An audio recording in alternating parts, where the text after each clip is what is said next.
Da Suíça para Lisboa. Ah, não tem nada a ver com aquele. O meu professor me confrontou e disse-me: Eu sou evangelista da Pentecostal. Paulo disse: Sede meu imitador, assim como eu sou de Cristo. E o vosso apóstolo não imita Cristo. Ele julga muito. Cristo não julgava. Uma voz soou em mim e eu disse: Juízo de Deus na terra. Não, deverias lhe punir. Não lhe falasse. Se você está a falar a verdade, lhe poupasse, né? E digo isso porque nós nos ensinaram que para entender a Bíblia tem que olhar para o sentido literal e o sentido real, depois estudar o contexto em que o livro foi escrito para análise real. Mas eu não vejo estas coisas na sua pregação. Eu digo às pessoas que são mais de 900 pessoas todos os dias sentados para aprender a palavra da salvação. Sim, eles vos enganaram, madre. Sabe por quê? Sabe por quê? Porque a palavra de Deus é a mesma ontem, hoje, amanhã. A palavra de Deus não é absorvida pelo contexto nem pelo lugar. A palavra de Deus valeu para eles, vale para nós e vale para os que vêm. A palavra de Deus valeu para os judeus, valeu para os gregos, para os forasteiros, para todos, os persas, os etíopes, valeu. A palavra de Deus não segue o contexto nem o lugar. Ela é a mesma, é a cultura do céu. Sim, aleluia. Ele não se confunde com nenhuma cultura. Ele não é sugada por nenhuma cultura. Ele é que transforma, ele é que destrói as culturas diabólicas para que as pessoas nasçam de novo e vivam em novidade de vida. E assim, a palavra não mudou. Eles vos enganaram, porque tem que falar no sentido literário. Não existe nada disso, porque diz o apóstolo Paulo que a palavra de Deus é eficaz. Essa eficiência ontem, hoje e amanhã. A eficácia e a eficiência de operar eficazmente. Ouviu? Então, quando eles transformaram a palavra de Deus em uma palavra literária, ou então figurativa, como mais ou menos um poema, uma poesia, ou então um texto literário, aí estão a diminuir, estão a fazer a palavra de Deus como uma história, como uma lenda, como uma fábula. Não, a palavra de Deus é o poder. Paulo disse que o evangelho é o poder de Deus para salvar todo aquele que crê, tanto judeu como grego, e a cruz, loucura para uns, escândalo para outros, mas para nós que somos salvos, é o poder de Deus para a salvação. Ouviu? Isso é mentira. Fizeram a palavra de Deus como uma história. Então valeu para eles, para nós não vale. Então estão a dizer que Deus é dependente dos seres humanos. Os humanos ditaram regras e Deus tem que cooperar com os humanos. Deus tem que obedecer os humanos. E Deus tem que fazer a vontade dos humanos. E Deus tem que se render aos humanos. E Deus tem que é escravo dos homens. Não. Ele manda nos céus e na terra. Sua palavra é verdade. Sua palavra é verdade. A mesma palavra que valeu para a igreja primitiva, vale para a nossa igreja hoje e continuará a ser a mesma. Jesus disse: A palavra que eu vos tenho pregado é a mesma que vai vos julgar e condenar. Pelas tuas palavras serás justificado e pelas tuas palavras serás condenado. Se eu crer na mesma palavra que Pedro creu, é a mesma palavra que ele vai me salvar. Jesus disse: A palavra que eu vos tenho pregado é espírito e vida, mas muitos não têm crido. O que é isso? Palavra, espírito e vida. Palavra que tem poder. E Paulo disse que eu não prego o evangelho da carne, da sabedoria dos homens, que consiste em persuadir os homens. Eu tenho pregado o evangelho do alto, a sabedoria do alto, que consiste em demonstrar o espírito e o poder. Palavra que transforma a vida, que faz com que os homens nasçam de novo. Ouviu? É a mesma palavra de ontem. Valeu para todos de ontem e hoje. Agora, dependendo da fé e da atitude de cada um. Quem deu crédito na nossa pregação, pois nem todos têm crido na nossa pregação. esses aqui são desviados, são os mestres que Paulo falou que seriam levantados no fim para poderem pregar e ensinar ao povo aquilo que eles gostam de ouvir, para estimular os seus egos. Sim, são os mestres que Paulo e Pedro falaram que viriam para ensinar, sim, aleluia, os homens a permanecer nas concupiscências da carne, vieram estimular o pecado, são os mestres da corrupção que só pensam nas coisas da terra, cujo Deus, aleluia, é o seu ventre e a glória para a confusão deles, mas nós pensamos nas coisas do alto, onde está o nosso Senhor Jesus Cristo. Esses são os mestres da corrupção que poderiam fazer o povo como um negócio, um verdadeiro comércio, homens dissimulados que falam palavras bonitas e suaves, mas sim lisonjeiras. Ai daqueles que crerem, que receberem este evangelho, ai deles entraram no caminho de Balaão, que amou o prêmio da injustiça, o fim deles será conforme as suas obras. Ouviram? Fazer do evangelho como um poema, como uma figura. Nós não vivemos no tempo da figura, vivemos no tempo das coisas exatas. Sim, todos os simbolismos ficaram para trás desde o dia que a graça se manifestou com o reino, ou então com a verdade. Os simbolismos, a sombra ficaram para trás e veio as coisas exatas, e assim vivemos os dias da exatidão, os dias da verdade, os dias da salvação, os dias da libertação. Terminaram os tempos, aleluia, dos templos construídos pelas mãos dos homens, terminaram os santuários construídos pelas mãos dos homens, terminaram os castiçais, terminaram as arcas, terminaram tudo o que era simbolismo, porquanto tudo se manifestou. A arca já se encarnou, Jesus de Nazaré, o Espírito Santo que é o castiçal já está na terra. O pão que se metia, aleluia, em cima da mesa, os chamados pães da proposição, é a palavra de Deus, já está entre nós. O pão nosso de cada dia nos dai hoje, pois o homem não vive só do pão, mas de toda a palavra que sai da boca de Deus. O caminho que lhe dava acesso, glória a Jesus, ao santuário, ao lugar santíssimo que se chamava caminho, é Jesus de Nazaré. Sim, o véu que se chamava verdade, é Jesus de Nazaré. A vida que estava no Santo dos Santos, é Jesus de Nazaré. Por isso ele disse: eu sou o caminho, a verdade e a vida. E o véu, aleluia, que separava Deus e os homens, já foi rasgado com o sacrifício de Golgota pelo seu corpo, e o caminho do santuário foi descoberto. E agora todos não precisamos mais do intercessor como Arão para entrar uma vez no santuário para oferecer um sacrifício, interceder pela nação uma vez por ano. Hoje, agora, todos, aleluia, pelo sangue de Jesus, ousadamente podem trilhar o caminho do santuário para entrar no Santo dos Santos e ver a sua formosura e a glória. Todos os dias adorar aquele que está sentado no trono e dizer: salve, aleluia, Maranata, vem, Senhor Jesus. Ouviu? Não vivemos mais nem de sombras, nem de figuras. Vivemos nas coisas exatas. Tudo se manifestou, o reino se manifestou. Jesus de Nazaré, aleluia, glória a Deus. Não precisamos carregar gessos, não precisamos carregar arcas, não precisamos, como os filhos de Israel carregaram a arca durante 40 anos. Nós agora carregamos a arca espiritual, os vasos espirituais, como disse o apóstolo Paulo, e Isaías falou disso: ó vós que levais os vasos do Senhor, santificai-vos, não ireis fugindo, nem correndo, e o Senhor vosso Deus irá à vossa frente e à vossa retaguarda. Sai do meio dele, povo meu, não toqueis nada que é imundo, e eu vos receberei. Vós sereis o meu povo, e eu serei o vosso Deus. Não precisamos mais de quatitas, aleluia, para carregar a arca sobre as costas, sobre os ombros. Precisamos de quatitas consagrados espirituais, pois toda a nação agora é sacerdotal.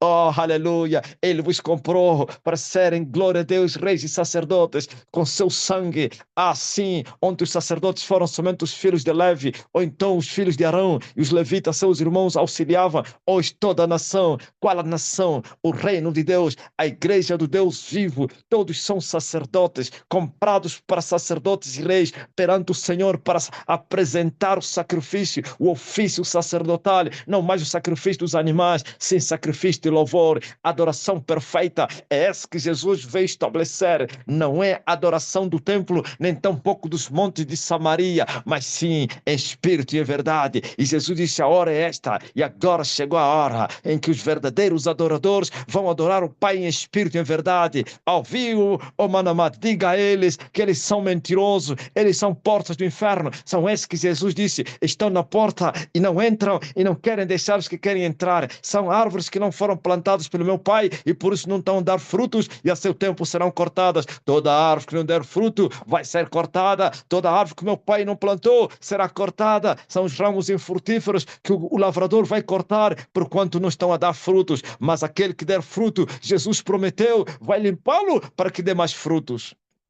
Quais frutos? Dignos de arrependimento. João Batista encontrou uma nação religiosa atolada no pecado, árvores infrutíferas, e ele disse: raça de víboras, quem vos ensinou a fugir da ira de Deus?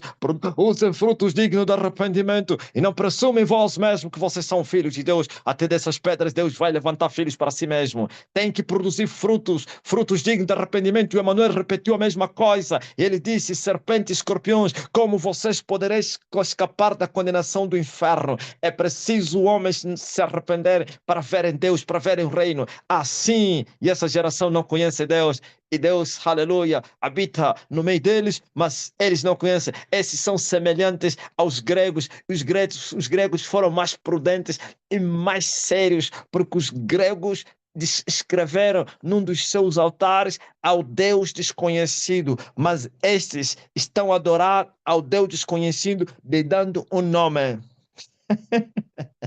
Não, vocês não entenderam, né? Quando Paulo foi para a Grécia, Paulo começou a girar na cidade de Atenas e começou a ver a idolatria e começou a ver os templos de Satanás. Mas um dos templos, ele ficou muito espantado, ficou parado e começou a olhar. Sabe como é que estava escrito naquele templo? Naquele altar, estava escrito assim: ao Deus desconhecido. Paulo disse: casola, oportunidade para lhes mostrar o Deus desconhecido que eles não conheceram e que adoravam. Eu disse que eles foram mais sérios, mais sinceros. Deus desconhecido. Esses aqui não conhecem Deus, mas dizem que conhecem a Deus, infelizmente. Esses aqui, ao Deus desconhecido, lhe deram um nome. Fizeram um vaso, um barro, gesso, madeira, ouro, prata, e vão carregando essas imagens, e eles acham que essas imagens vão lhes levar para o céu. Não! Aleluia! Glória a Jesus Cristo, o Senhor Jesus Cristo, aleluia! Cessou a carne e foi arrebatado para a glória do Pai, e ele enviou o seu Espírito, e o Espírito dele se move na terra, e todo aquele que nele crê não será confundido, não será envergonhado. Não precisamos fazer simbolismos, não precisamos fazer vasos, imagens para expressar o nosso amor no barro. Não. Glória a Jesus. Não precisamos andar, oh, glória a Jesus Cristo, brincando do Evangelho, procurando Deus. Deus está bem próximo. Paulo disse: Ele está diante de vocês. Se vocês lhe invocarem de todo o coração, como está escrito, todo aquele que invocar o nome do Senhor será salvo. Ele não está longe de vocês, pois ele se move no meio de vocês. É ele que vos faz viver, é ele que vos abençoa, é ele que vos dá o frio, é ele que vos dá o vento, é ele que abençoa o vosso trabalho, sim, vos dá colheita, é ele, porque o inimigo há muito tempo ia destruir a humanidade toda. Apesar dos pecados, Deus não abandonou a humanidade. Desde sempre foi assim e até hoje. Glória a Jesus Cristo. Mas é preciso invocá-lo de todo o coração. Buscar-me-eis, me achareis, quando vocês me buscarem de todo o coração. E como poderiam invocar naquele que não creram? E como poderão crer naquele que não ouviram? E como poderiam ouvir se não houver alguém que lhes prega? E como poderiam pregar se não tiver alguém, aleluia, que é enviado por Deus, aleluia, para pregar? Não é qualquer um, tem que ser enviado por Deus. E Deus não envia iletrados carnais, Deus não envia homens ímpios e mundos para irem testemunhar a sua palavra. Os que vão testemunhar a sua palavra devem ser fiéis e verdadeiras testemunhas, como o Filho de Deus que é fiel e verdadeira testemunha do Pai. Ele conheceu, viu, sabia do Pai, testificou o Pai. É isso que ele falou a Nicodemos: nós falamos o que sabemos e testificamos o que vimos, mas vós sois cegos, não sabeis nada. E vem O apóstolo disse: sois como animais irracionais, postos para serem presos nas armadilhas, e falam que não sabem, infelizmente. E ainda assim, não somente são tão ignorantes e falam de Deus que não conhecem, e depois começam a blasfemar as dignidades, começam a blasfemar as autoridades. Isto é o enviado de Deus, e se comportam como Jerusalém e atiram as pedras àqueles que lhes são enviados e matam e perseguem os que lhes são enviados. Ainda bem desta vez, ó Jerusalém espiritual, tu não vais matar o que te é enviado. 2056, sim, por enquanto nenhuma pedra, as vossas pedras não chegam diante dele. Jerusalém que mata os profetas e apedreja os que te são enviados. Ainda bem desta vez desceu o próprio dono da vinha. Ele não enviou mais servos, nem o seu filho amado. Assim, não são os servos que vieram para buscar rendimentos aos vinhateiros malvados, nem tampouco o filho amado, a quem ele disse: talvez eles vão lhe respeitar, sendo meu filho o único legítimo herdeiro. E eles, quando o viram, disseram: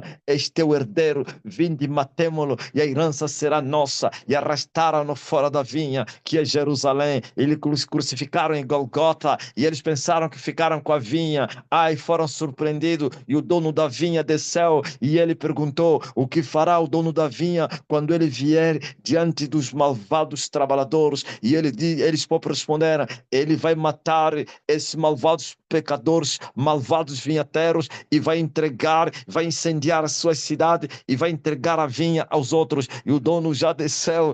Desta vez não precisam. Olha o que fizeram ao filho amado: não reconheceram, não compreenderam e não lhe receberam. É incrível. O dono disse: o pai, vou mandar o meu filho amado, o meu filho, o herdeiro, talvez terão respeito dele. Sabe, não lhe respeitaram, não lhe receberam, não lhe reconheceram e não lhe compreenderam. Ainda o mais pior, arrastaram-no fora da vinha e mataram-no para que a herança ficasse com eles. Agora veio o dono da vinha, sabe? Ele não quer saber se não vão lhe compreender, ele não quer saber se não vão lhe entender, se não vão lhe compreender, se não vão lhe respeitar, se não vão lhe receber, mas desta vez vão lhe temer, porque ele vem com juízo. E veio um pecador, viu? O pecador perguntou a alguém: como é que o vosso apóstolo não imita Paulo, que imitava Jesus? Jesus não julgava ninguém.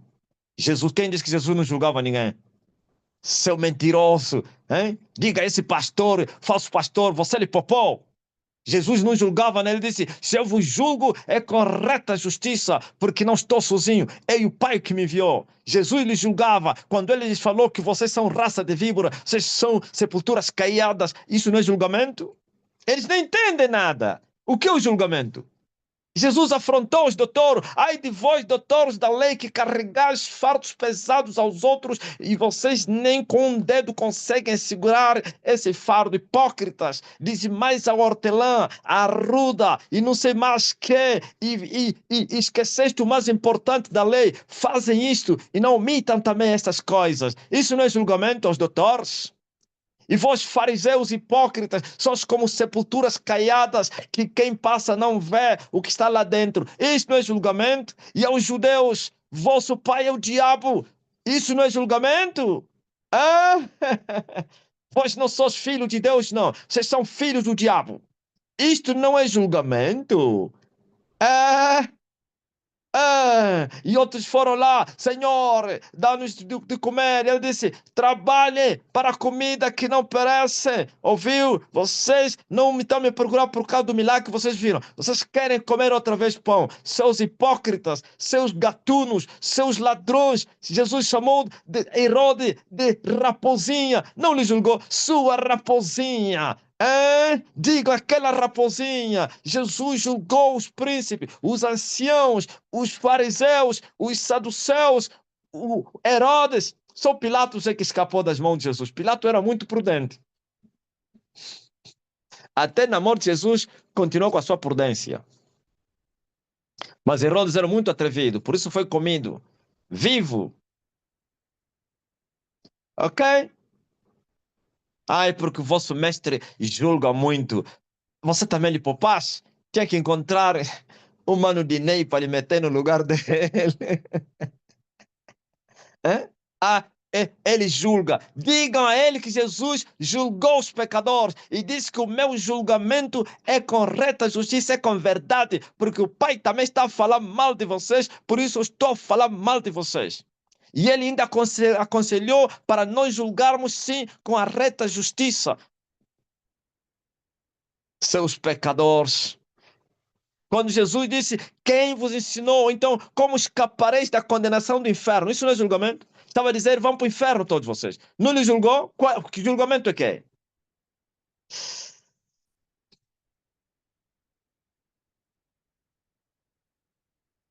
Aleluia.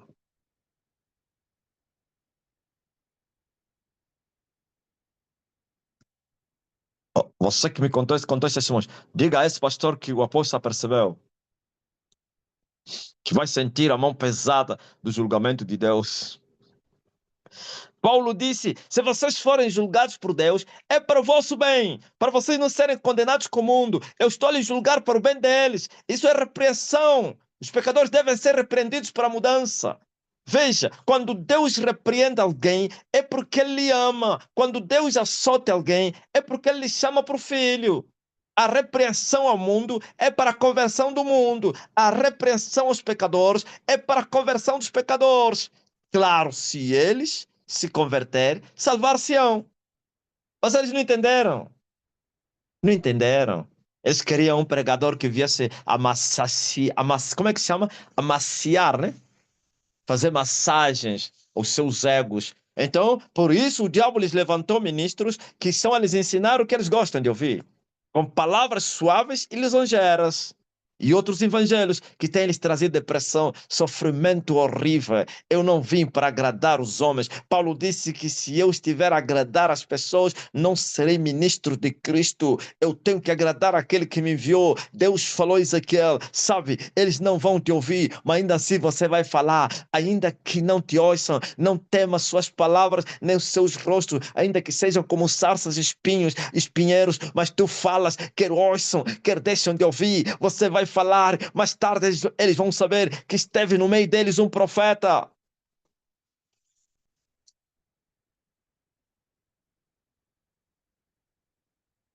Aleluia.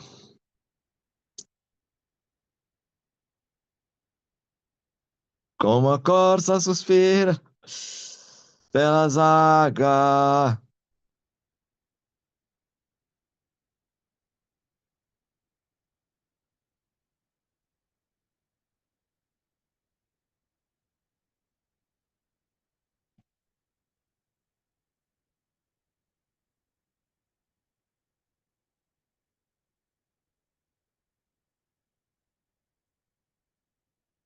Aleluia. Poderoso Senhor nosso Deus. Aleluia.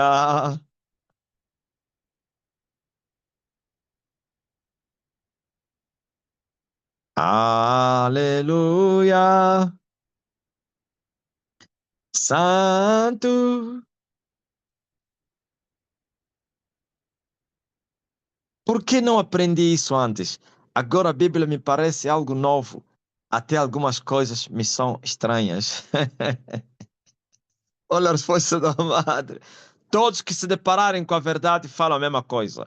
Até os que estão a servir aqui sabem o que é que eles dizem, madre. Ah, eu deveria ter te conhecido há muito tempo. Por que só agora?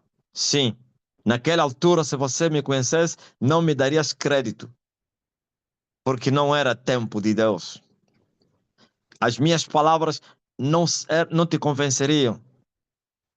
Verias, parece mais um fanático, mais um papagaio, mais um eco que está a gritar no deserto. Mas agora, no tempo de Deus, os frutos amadureceram e a foice está a ser lançada na terra para colher os frutos. E as pessoas que estão maduras, glória a Jesus, quando se deparam com a verdade, automaticamente o Espírito do Senhor entra em ação, eles compunge, eles convence do pecado para crer em Jesus Cristo e abre as suas mentes e começam a entender o que eles antes não entendiam, pois o Espírito está a trabalhar na terra, compungindo, convencendo, transformando. É incrível, e guiando o rebanho para as águas tranquilas e para os pastos verdejantes. E aqui está o ensinador da justiça que foi enviado. Sabe, madre, uma madre se deparou com um pastor. Essa madre é angolana que vive na França, na Espanha. E ele e o pastor viajaram no mesmo voo. E quando estavam à espera das cargas, o pastor aproveitou evangelizar a madre. Ele entregou o folheto da evangelização, esses folhetos que tem lá a minha imagem, meu rosto e tal, não sei quem. E ele falou: por acaso eu conheço esse homem? E o pastor assustou: conheço sim. E ele falou: este é como uma luz, um raio de luz que desceu do céu e veio destruir o diamante. Falou em parábola. Um raio de luz que desceu do céu, que veio destruir o diamante. E ele disse: as pessoas não vão lhe entender, não vão compreender a mensagem dele. Infelizmente, ele falou: as pessoas deveriam ouvir esse homem, mas ninguém vai entender. A luz que desceu do céu, que veio destruir a pedra de diamante. Quem é esse diamante que a madre se referia? É o sistema diabólico, o mundo, que foi montado por Satanás. E eu vou destruir ele. E já comecei a destruir. Hã? Madre, viu o que estou fazendo na América? Eu avisei. Biden, você está vindo me provocar. Quem me provoca vai ter problema. Olha, a América está como se fosse uma salada amarga. As pessoas têm medo de andar. Eu creio que até os povos americanos têm medo de serem raptados e lhes mandar para uma nação estranha. Hein? O Trump criou, vai aumentar mais camas lá em Cuba, naquela prisão de Guantánamo, como é que é? Guantánamo, Guantánamo, para enviar lá todos os imigrantes nas cadeias em Cuba. Terror na terra. Os americanos que estão na live dizem ruas vazias, supermercados vazios. É uma catástrofe. Ouviu? Viu Califórnia, cidade dos ricos, tudo foi para baixo. É só para começar. Essa pedra que desceu para vir destruir o diamante. Sistema rijo. Só tinha que descer o Elias para vir esmagar esse diamante. Outro não conseguiria. E Elias já começou a destruir. E outro padre, a uma madre, uma irmã, aliás, essa irmã era a líder da Promaica. Já não aparecia mais na igreja, porque a filha dele levou para a Estene. Então o padre ligou para a irmã. Nunca mais apareceste na igreja. Ele disse: olha, agora estou noutra igreja, padre. Por isso já não vou vir mais aí. Qual é a igreja onde você estás? E ele falou: a igreja do apóstolo Marcelino. Ele falou: ok, eu sei quem é ele. Lhe conhece? Não, conheço. E o padre falou na irmã: este é daquele que está escrito: e conhecereis a verdade, e a verdade vos libertará. E a ex-mamã da Promaica disse: afinal vocês sabem, e anda nos mentir por quê? O padre desligou. Piá. Em outras palavras, já te falei toda a verdade, você vai só escapaste. Este é daquele que está escrito: e conhecereis a verdade, e a verdade vos libertará. E a senhora disse: vocês afinal sabem, e andam nos enganar por quê? E o padre sumiu. Ouviu? Todos os padres sabem. Por isso eles estão na expectativa. Estão na expectativa. Sabe, estavam a esperar que os padres. Vou vos falar o que os padres que conhecem a letra e outros as profundezas de Satanás estão a esperar. Estão a esperar o brilho do sol. Madre, eles estão em silêncio. Estão a dizer: se o sol brilhar na sua plenitude, eu tiro o pé. Tenha medo que Elias fracasse. Tem medo que Satanás derrote Elias na caminhada. Tem medo que o diabo prevalece sobre Elias. Então eles têm medo de serem mortos. É como mais ou menos, epá, pode acontecer a história de Moisés. Pá. Satanás prevaleceu sobre Moisés e Deus teve que julgar Moisés e defender o seu corpo para que Satanás não tomasse o seu corpo. E aí, você que vai para lá, o diabo depois te mata. Então, estão na expectativa. Só que é um erro e perigoso esperar até a plenitude do reino de Deus. Sim, porque o mesmo diabo também tem um plano para os seus servos, que lhe serviram, lhe honraram durante muito tempo. Ele está a dizer: antes do sol brilhar, eu vou vos levar.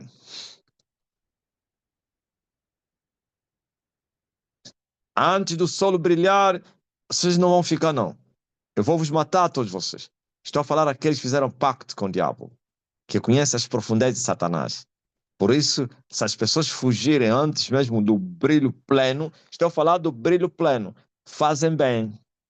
Mas que Elias vai trazer o brilho do sol da justiça na terra. Sabe o que é que eu vou fazer, madre? Eu vou jogar o sol do inferno no abismo e eu vou estabelecer o sol de Deus na terra, que é o reino, né? Óbvio? Todos estão na expectativa, não é só padres, pastores, famosos que têm pactos com o diabo, os políticos, os agentes da secreta, que são satanistas, quer jesuítas, quer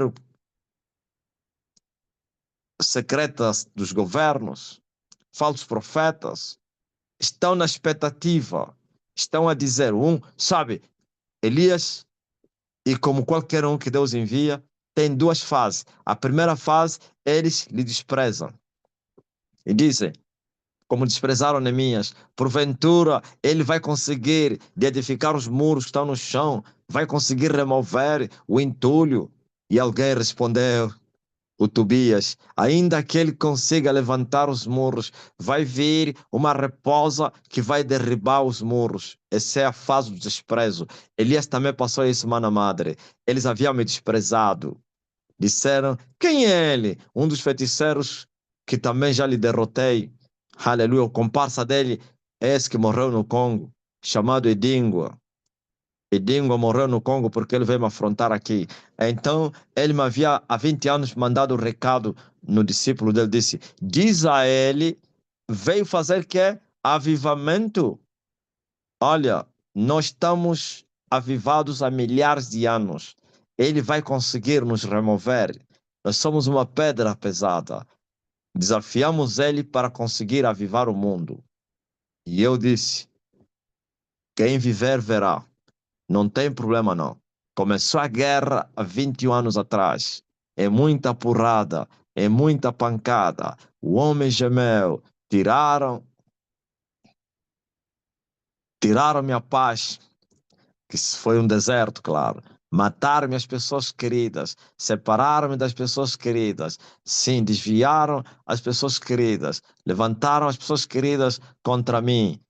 Isso tudo eu passei. Fecharam as portas, padeci e eu avancei, prossegui, continuei com a espada na mão. Sabe, 20 anos depois, ualalala.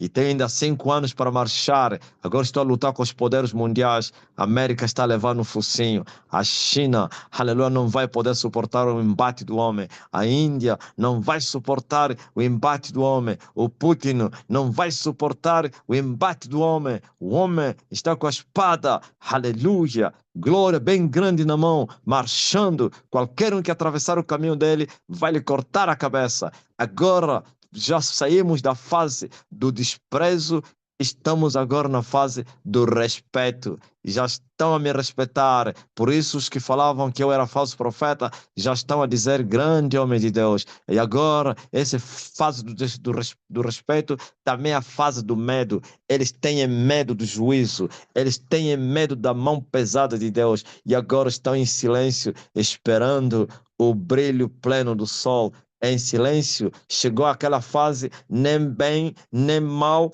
estão a falar a Jacó para que não morram. Mas antes falavam, ouviu?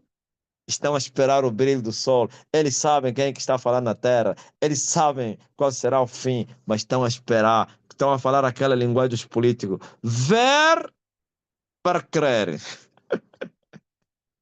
Querem ver para crer. E eu vou lhes fazer ver.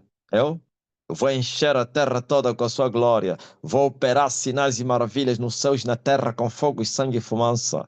E toda a carne vai saber quem é que fala na terra. Ô terra! Amém.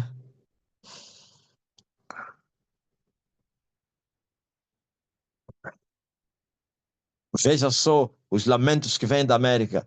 Meu apóstolo, o Trump agora vai retirar a ajuda que o governo tem com alguns mercados para doações de comidas em alguns pontos que muitos imigrantes pegavam.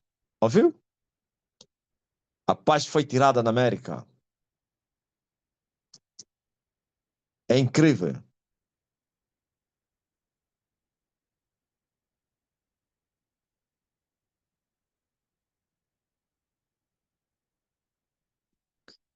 Minha filha, depois de se afastar da Igreja Católica, incluindo das madres, ficou doente da mente.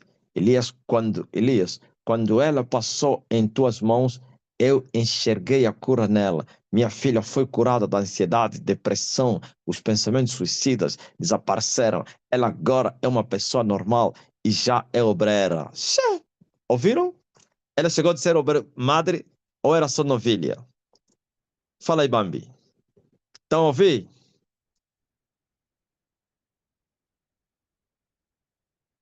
Um professor entregou aos seus alunos que eram imigrantes. Estão a ganhar dinheiro. Parece que lhes prometeram todo aquele que denunciar um imigrante ilegal recebe não sei quantos mil dólares. Ouviu?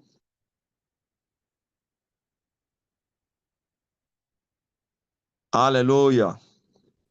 Ah, chegou de ser noviça. Não, não é novilha, não, noviça. Saiu, ficou perturbada. A novilha é vaca. Ah,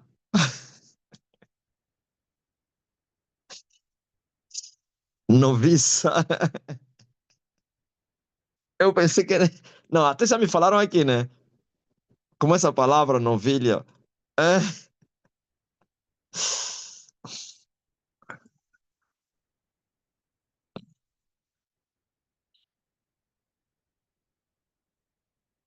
Noviça. Viu? Saiu.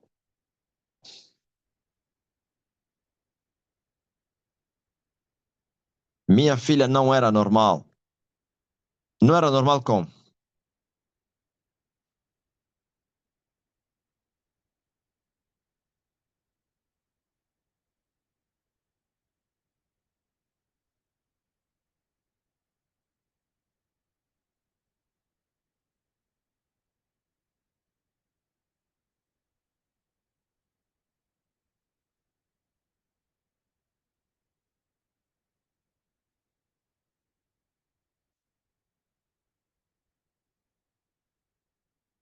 Aleluia.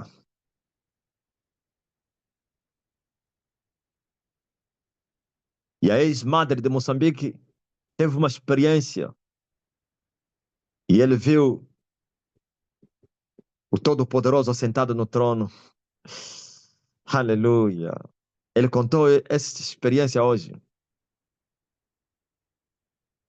A ex-madre, depois que saiu, ficou bêbada, viciada, mas foi liberta. É incrível.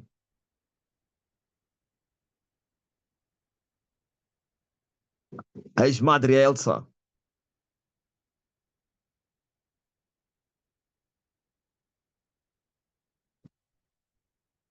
o tempo está cumprido. O reino de Deus se manifestou para libertar os cativos. Falava sozinha, tentava suicídio, não dormia, via coisas. Essa é a ex-menina que andou no convento. A essência és tu. Agora é uma obreira liberta. A essência és tu, Jesus.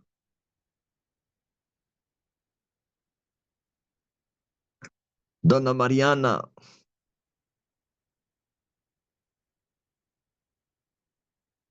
a maior visitação de Deus é desse tempo.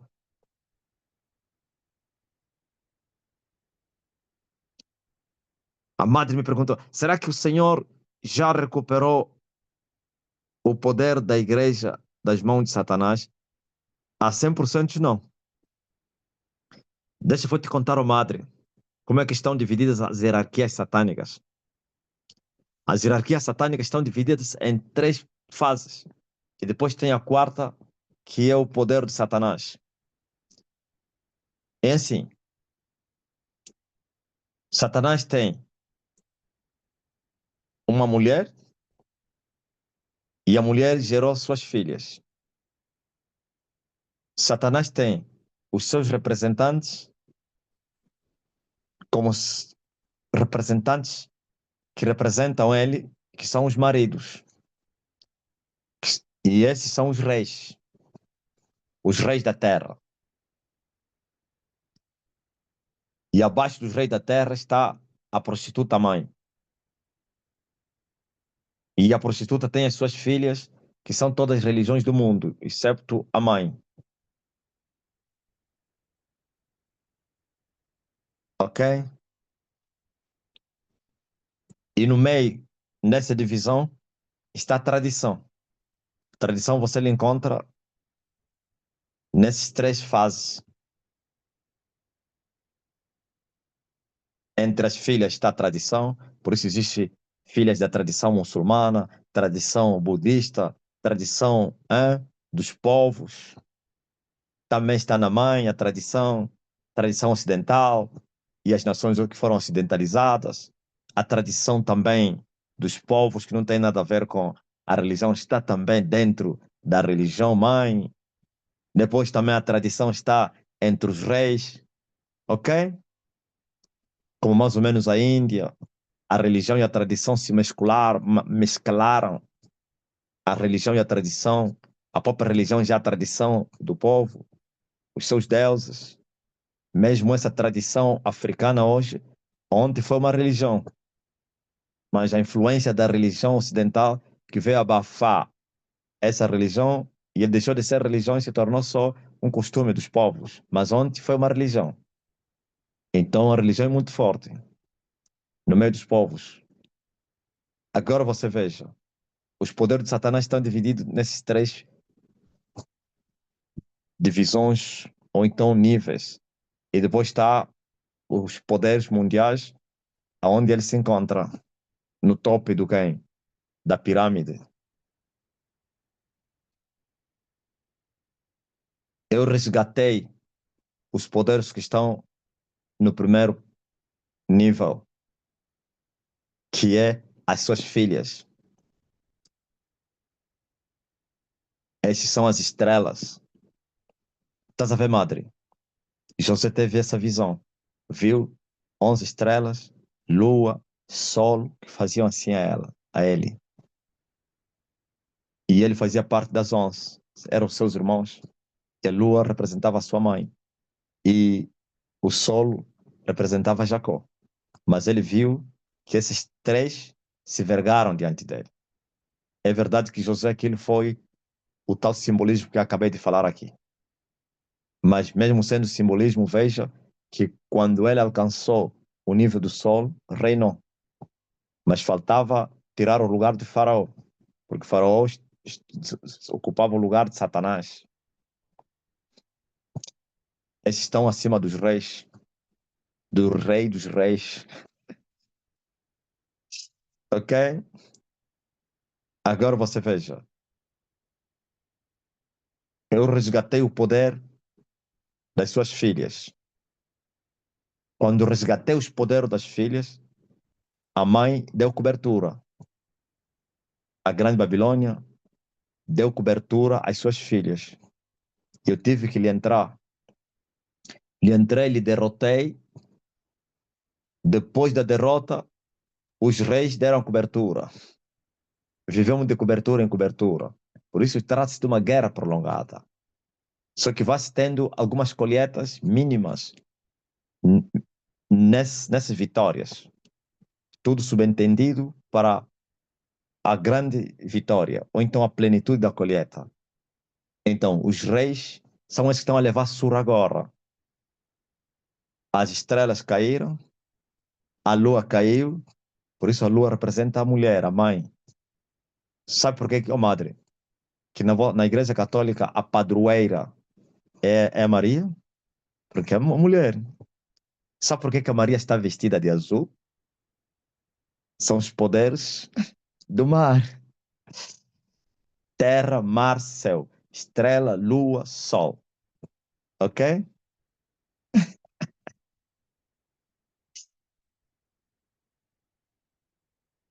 Feito isso, quando eu derrubei a mulher, os maridos tomaram prontidão para defender a mãe e as suas filhas. E eu vou varrer todos os reis da terra, os poderosos da terra, que atuam no sol. Quando eu machucar os poderes do sol, Satanás entra em ação. E Satanás também tem seu exército. Esses são incríveis, estão acima do sol. São poderes terríveis, como os poderes da Índia, da China, ok? Eles são a reserva de Satanás.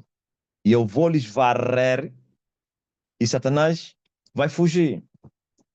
É a plenitude da vitória.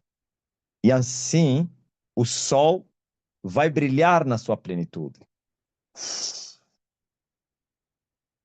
Quer dizer que eu tenho que chegar até a Lúcifer. Lembra-te, veja só.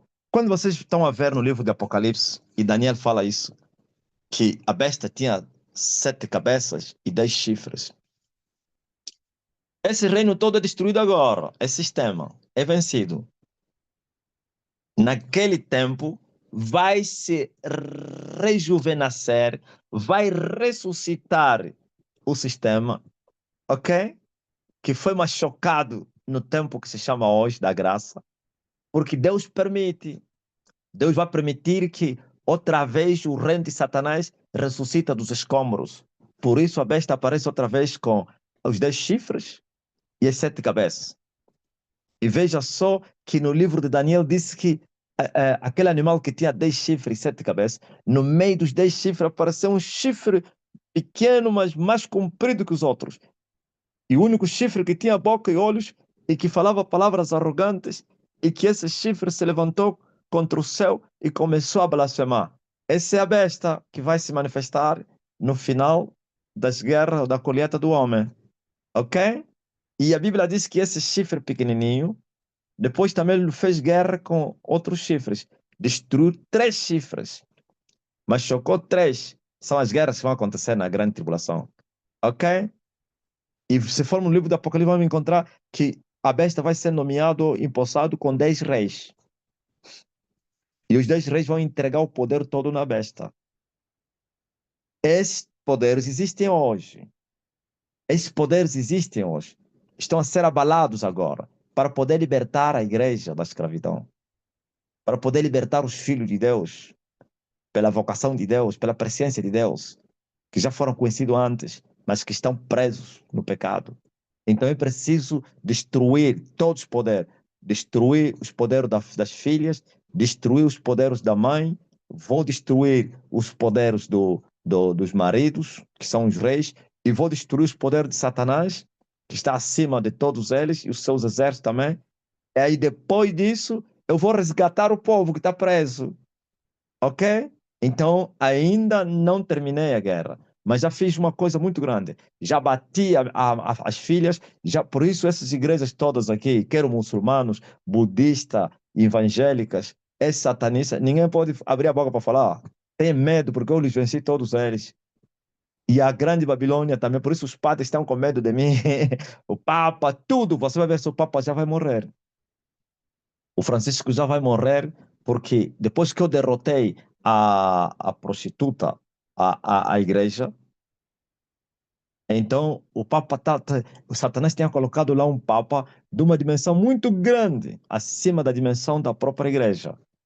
Por isso a igreja, quem nesses anos ou nesses meses, quem está da cobertura à igreja é o Papa. Porque o homem, quando está numa dimensão muito grande, então ele pode suportar a organização, a igreja, a empresa, ouviu? E ele é que está a arrastar agora a igreja católica. É ele. E foi levado a um nível muito grande. Quando eu abater aquele nível, ele morre. Automaticamente, terão que colocar lá um papa que está no nível de satanistas, lá do último, na pirâmide. Ele já está preparado. Por isso, vai ser despojado agora, mas porém ainda vai ter cobertura. Agora você veja. Veja só o que aconteceu com a igreja angolana. Quando eu derrotei a Grande Babilônia, a igreja angolana recebeu o suporte do quem? Do cardeal Alexandre Nascimento. Sabe em que mês eu derrotei a igreja católica? No mês de março do ano passado. É que eu derrotei a dimensão do mar, do inferno. Ok? Só que o quem? O cardeal do Alexandre Nascimento não era da sexta dimensão. Ele estava acima da sexta dimensão.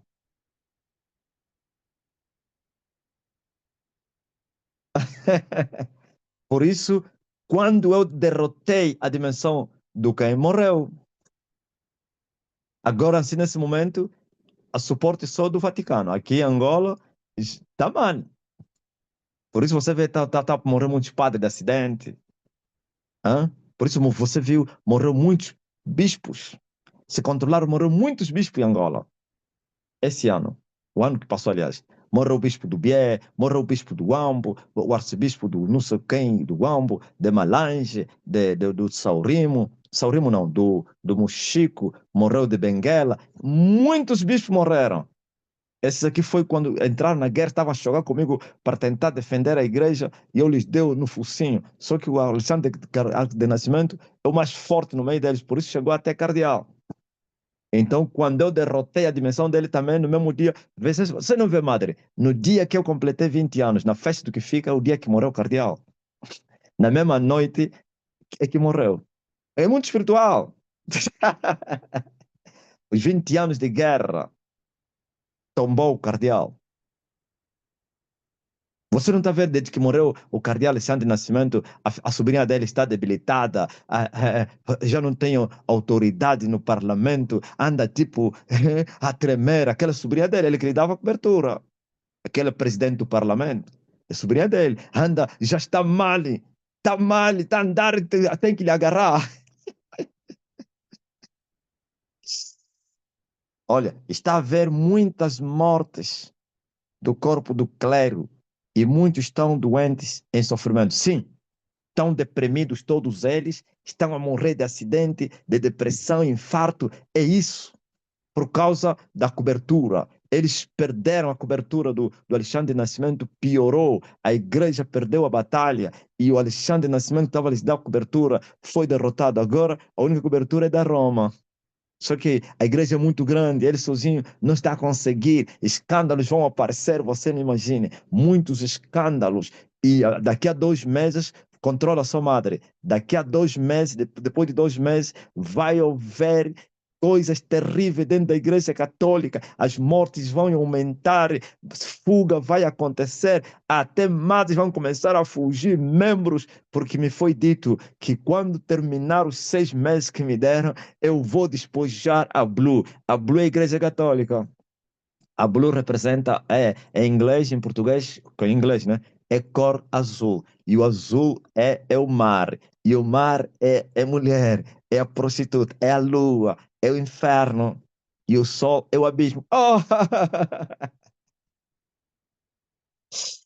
Ouviu? É isso aí. E muitas... Vai piorar ainda. Isso que você está vendo não é nada. O que você está a ver ainda não é nada. Vai haver muitas mortes ainda.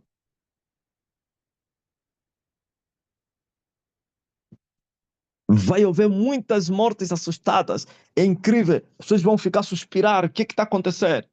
Sim, e eu continuarei a dizer: venham, venham aqui, salve as vossas almas. E essas mortes que vai fazer com que muitos padres fujam e madres. Por isso você está a ver a América está em alvoroço. Aquilo é guerra no espírito. Isso não é normal. Você está a ver aí na América. É guerra, é choque. O homem de Coca-Cola está a perturbar quem? Os poderes da América. Vão levar no focinho. Vão levar no focinho. A China, a Índia. O último poder que vai entrar na guerra é a Índia.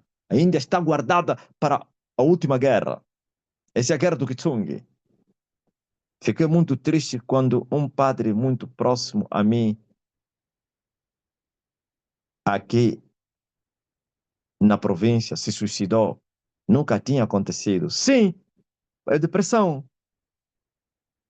Você está vendo o Brasil, todos os dias estão a morrer padres, suicídios, estão a se matar de doença. Padre, até aquele padre famoso está com depressão, não suportou mais, disse que quer se matar. Nome seguinte é padre quem? Padre Fábio, padre Marcelo, padre Fábio, todos deprimidos. Todos os bispos de Angola estão com depressão. Deprimidos, viciados, alcoólatras, porque perderam a guerra. Não é brincadeira, não. Porque quando se perde a guerra, automaticamente a pressão aumenta. Então, quando eu dobro os joelhos, eles começam a sentir dor. Quando, assim mesmo que estou a falar, eles estão a gemer, não têm paz, só querem se matar, estão metidos nos vícios, no álcool, é se embebedar para ver se ele dorme, esquece da depressão, mas quando ele acordar, pior ainda mais.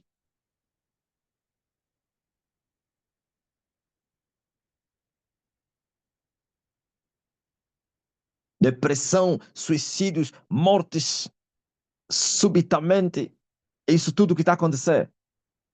Acidentes. Você está pensando que aquele acidente daquele bispo aí que do Ambo foi normal? Aquilo foi choque. Aquele bispo que morreu, não sei, não sei quem, que morreu do acidente, o pneu arrebentou e ele morreu. Ficou com traumatismo craniano e foi no hospital, morreu.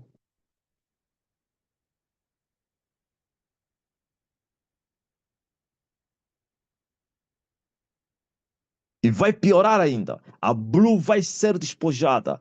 Então, ainda teremos que perseguir o Lúcifer, antiga serpente, nas matas de Macocola. Teremos que esmagar os poderes da Índia, aqueles que têm autoridade sobre o mundo, que dão cobertura ao mundo. Assim, nós vamos lhes derrotar, vamos perturbar. Isso que você está vendo que está acontecendo no Congo é a derrota. O maior feiticeiro do Congo esteve aqui em Angola, veio chocar comigo e morreu. E por isso, como se fosse que as fontes se abriram. Nesse momento, os homens do M23 estão a ameaçar a marchar em direção a Kinshasa. João Lourenço já está a mandar homens blindados, aviões estão a se mover no Congo e o homem do M23 já ameaçou. Se as faz entrar na guerra, eu vou lhes fuzilar e vou mandar os seus corpos para Angola. Quem viu essa notícia? Aquele, aquele rapaz é terrível, aquele senhor aí. Disse: se as FA entrarem na guerra, disse, avisem João Lourenço, se ele colocar o seu exército aqui, eu vou fuzilar todos eles e vou mandar os corpos para Angola. Eu espero que o meu irmão acorde antes. Já falei com ele sobre o Senhor, mas ainda quero viver a riqueza da terra. Está perdido, lhe falo mesmo, corra, vai morrer. Os dias são maus. Isso que você está vendo que está acontecendo com a Igreja Católica, está acontecendo com os políticos. Todos os políticos de Angola estão deprimidos. O presidente da República tem depressão aguda. Ministros com depressão. Os embaixadores deprimidos. Diretores deprimidos. Generais deprimidos. Todos estão com depressão. Estão a sofrer. Estão a gemer. Depressão terrível. Andam com as cordas na pasta. Querem se matar. Querem se suicidar. Ouviu? Por quê? É as pancadas que eles estão a levar.